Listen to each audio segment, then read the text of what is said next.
हाय। जब भी stock market और इकोनॉमी में क्राइसिस की बात आती है तो हमें अक्सर मार्च 2020 का पैंडेमिक क्राइसिस या फिर 2008 का ग्रेट रिसेशन याद आता है।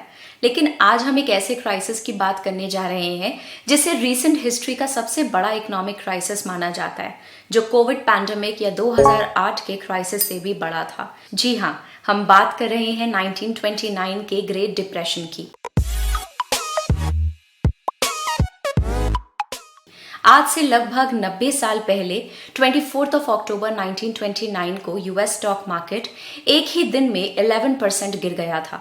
इस दिन को ब्लैक थर्सडे के नाम से जाना जाता है। अगले कुछ समय में 24 अक्टूबर 1929 के पीक से यूएस स्टॉक मार्केट्स 90% से भी ज्यादा नीचे गिरे। ये मॉडर्न हिस्ट्री का सबसे बड़ा रिसेशन था, जो ब्लैक थर्सडे यानी कि 24 अक्टूबर 1929 से स्टार्ट हुआ। कोविड-19 पैंडेमिक की वजह से मार्च 2020 में जब स्टॉक मार्केट में क्रैश आया तो कुछ महीनों बाद ही मार्केट रिकवर हो गया था। लेकिन 1929 के ग्रेट डिप्रेशन से मार्केट को रिकवर होने में 10 सालों से भी ज्यादा का टाइम लग गया था। अब आपके मन में एक सवाल जरूर आ रहा होगा कि ऐसा क्यों हुआ, वो कौन से रीजंस थे जिनकी वजह से ये सब हुआ। तो चलिए शुरुआत से पूरी कहानी जानते हैं। 1920s डेकेड की स्टार्टिंग में वर्ल्ड वॉर 1 एंड हो चुका था और सिचुएशन वापस नॉर्मल होने लग गई थी। नए बिजनेसेस एक्सपैंड हो रहे थे, बहुत सारे नए इन्वेंशंस जैसे कि radio, car, washing machine etcetera की वजह से लोगों की लाइफ बहुत तेजी से चेंज हो रही थी। इन सब की वजह से 1920s के पूरे डेकेड में यूएस की इकोनॉमिक सिचुएशन बहुत अच्छी रही। इसलिए इस 10 साल के पीरियड को रोरिंग 20s के नाम से भी जाना जाने लग गया। ये एक ऐसा समय था जब बहुत सारे यूएस सिटीजन्स ने स्टॉक मार्केट में इन्वेस्ट करना शुरू किया था। जैसे जैसे इन्वेस्टर्स मार्केट में आने लगे, स्टॉक प्राइसेस और तेजी से इंक्रीज होने लगे। स्टॉक प्राइसेस राइज होने की वजह से जिन इन्वेस्टर्स ने पहले स्टॉक्स में इन्वेस्ट कर रखा था उनको बहुत अच्छे रिटर्न्स मिले, जिसकी वजह से नए इन्वेस्टर्स को अपना पैसा इन्वेस्ट करने के लिए और ज्यादा मोटिवेशन मिला और स्टॉक मार्केट पार्टिसिपेंट्स की संख्या तेजी से बढ़ने लग गई। स्टॉक मार्केट में लोगों को इतने अच्छे रिटर्न्स मिलने लगे थे कि ज्यादा प्रॉफिट्स कमाने के लिए लोगों ने पैसा उधार लेकर भी स्टॉक मार्केट में इन्वेस्ट करना स्टार्ट कर दिया। बैंक्स और फाइनेंशियल इंस्टीट्यूशंस भी इस अपॉर्चुनिटी को मिस करना नहीं चाहते थे, तो उन्होंने भी डिपॉजिटर्स का पैसा बोरो करके स्टॉक मार्केट में इन्वेस्ट करना स्टार्ट कर दिया। इन सब की वजह से वैल्यूएशंस इतने हाई हो चुके थे कि इन्वेस्टर्स को वो अनरियलिस्टिक लगने लगे और इसकी वजह से इकोनॉमिक एक्टिविटीज पर नेगेटिव इम्पैक्ट पड़ने लगा और मार्केट में एक पैनिक क्रिएट होने लगा। इसी सिचुएशन के चलते इवेंचुअली ब्लैक थर्सडे की सिचुएशन डेवलप हुई और उस दिन स्टॉक मार्केट 11% से भी ज्यादा की गिरावट रिकॉर्ड कर गई। इस क्रैश के बाद जिन लोगों ने लोन्स लेके अपने पैसे इन्वेस्ट किए थे वो अपने लोन्स को रीपे नहीं कर पा रहे थे। बैंक्स ने जिन लोगों को लोन दिया था उनमें से बहुत सारे लोग डिफॉल्ट करने लगे।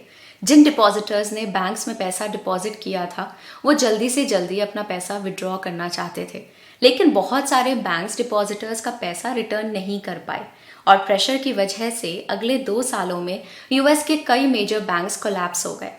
यूएस गवर्नमेंट ने सिचुएशन को कंट्रोल करने के लिए कुछ स्टेप्स लिए, जैसे कि गवर्नमेंट ने कंपनीज को अपने प्रोडक्ट्स या सर्विसेज के प्राइसेस कम करने से मना कर दिया ताकि वो अपने एम्प्लॉयज़ की सैलरी कम ना करें। लेकिन इम्पोर्टेड प्रोडक्ट्स और सर्विसेज के प्राइसेस कंपैरेटिवली कम थे और इसलिए यूएस कंपनीज उनके साथ कम्पीट नहीं कर पा रही थी। तो ऐसे में गवर्नमेंट ने सिचुएशन को हैंडल करने के लिए कुछ चीप इम्पोर्टेड आइटम्स पर भी रिस्ट्रिक्शन लगा दिया। लेकिन इस फैसले की वजह से सिचुएशन और ज्यादा बिगड़ गई।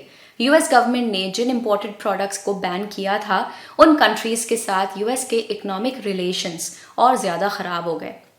तो इस प्रकार ग्रेट डिप्रेशन का यूएस इकोनॉमी पर बहुत नेगेटिव इम्पैक्ट पड़ा। लेकिन क्या आपको पता है कि इतने बड़े रिसेशन के पीछे का एक मेजर रीजन क्या था? चलिए जानते हैं। हमने अब तक जो भी डिस्कस किया उसके हिसाब से आपको लग रहा होगा कि ये सारी प्रॉब्लम तब स्टार्ट हुई जब बहुत सारे लोगों ने स्टॉक मार्केट में इन्वेस्ट करना स्टार्ट किया। लेकिन काफी एक्सपर्ट्स के अनुसार ये सब यूएस के सेंट्रल बैंक फेड के कुछ गलत डिसीजंस की वजह से हुआ। फेड यानी कि फेडरल रिजर्व सिस्टम यूएस का सेंट्रल बैंक है। यूएस इकोनॉमी में फेड का वही रोल है जो इंडियन इकोनॉमी में आरबीआई का है।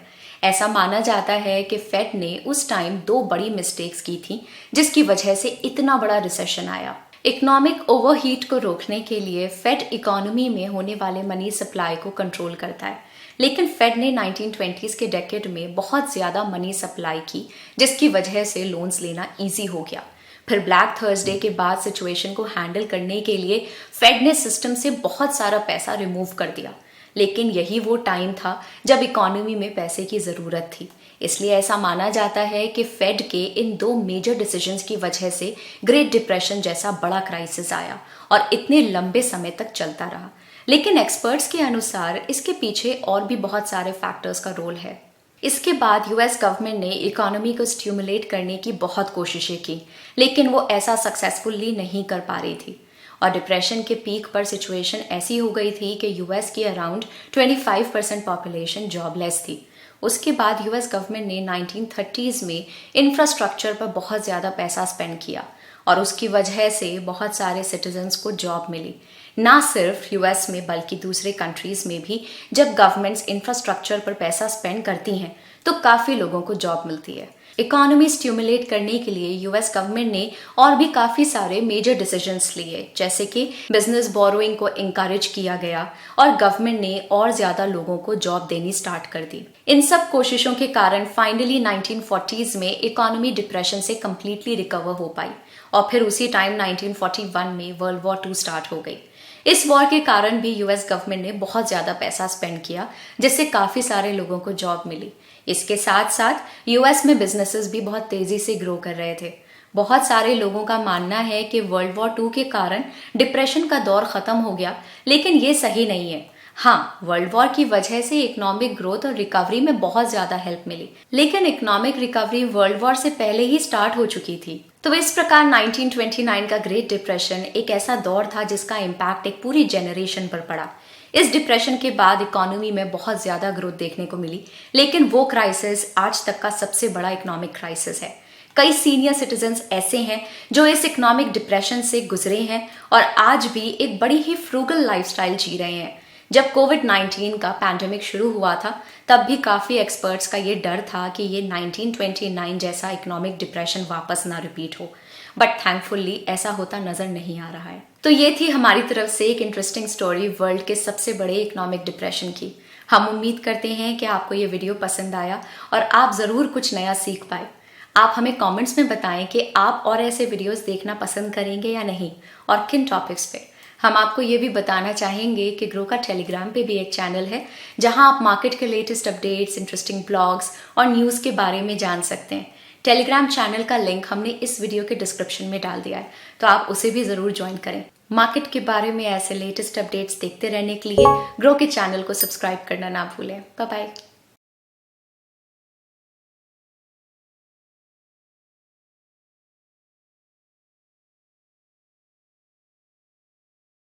Investment in securities market are subject to market risks. Read all the related documents carefully before investing. Please read the risk disclosure documents carefully before investing in equity shares, derivatives, mutual fund, and or other instruments traded on the stock exchanges.